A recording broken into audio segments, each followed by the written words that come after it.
everybody. It's the Money Lady. It's Deanna, and I'm here today to share some insights with you. You know, I was talking to some people, and we were talking about crabs in a bucket. You know, in life, you know, a lot of times what you'll see that life kind of reflects what happens when you put crabs in a bucket.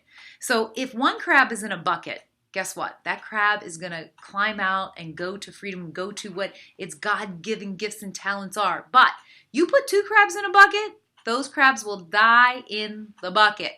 So one crab, as it starts to climb out, the other crab will pull it down.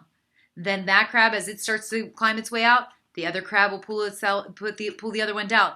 Both crabs will die in the bucket.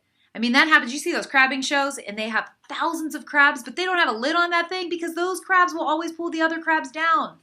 That doesn't happen just in crab nature. It happens in human nature as well. So you've probably seen that happen in your life as you start climbing up in life and you have an opportunity ahead of you. You have something that you're doing for the betterment of your legacy. Guess what?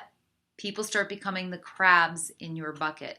Maybe it's because of their own insecurity. Maybe because they're afraid that you're going to outgrow them or leave you behind. You know, quite unfortunately, that crab typically is somebody that's closest to you. You know, you get spiritual with it too.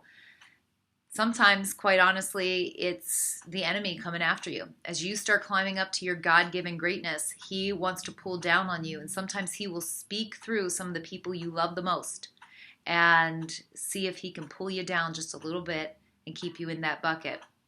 I hope that you identify the crabs in your bucket in your life, if it's coworkers, family. If you can identify them, sometimes you can't just leave the crabs behind, but what you can do is identify there being a crab in your bucket and say, okay, I need to compartmentalize that and say, you know what, I really need to be lifted up, not brought down, and make sure that you are always concentrating on getting out of the bucket. I hope that helps. It was a pleasure talking with all of you today.